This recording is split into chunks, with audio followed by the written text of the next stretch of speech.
واده په اولنۍ شپه باندې یعنې څنګه معامله وکړي.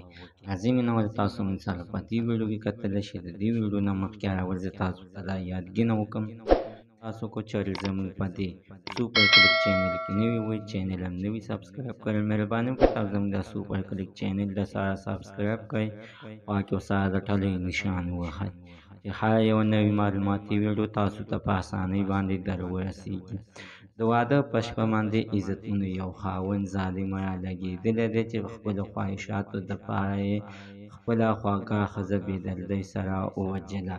دغې دپاره عزتمنو د دې خاوند چې دی نو دا ښځه نه وه خوښه، مور او پلار ورله په زبردستۍ باندې کړې وه. خو دې خلک چې دی نو مور او پلار ته د واده نه مخکې ویلو چې ستاسو د زړه ارمان به پوره شي خو زما به یعنې پوره به نه شي.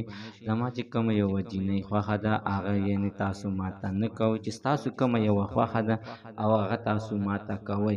خو زه غواړم چې د واده په شپه باندې دغه ښځه به یې یعنې مړه کړم.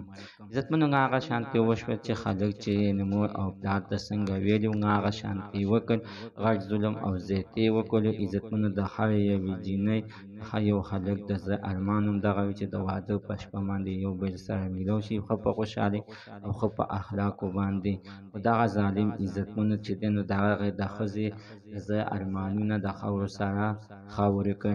عزتمنو ده ته د سزا ورکړل شي، دا دې معاف نه کړل شي. دا تر اوسه پورې کورټ ته لا نه دی راغلی، تښتېدلی دی. عزتمنو دا واقعه په سیالکوټ کې مخې ته راغلې ده. نن سبا عزتمنو د خپلې خوښې ودونه دي که چا چې د مور او د پلار په خوښه باندې واده وکړو عزتمنو هغه کامیاب دی، هغه هېڅکله نشي ناکامیابېدلی. خو دغه ظالم عزتمنو د خپل د زړه ارمانونه په خپله باندې یعنې ختم کړ.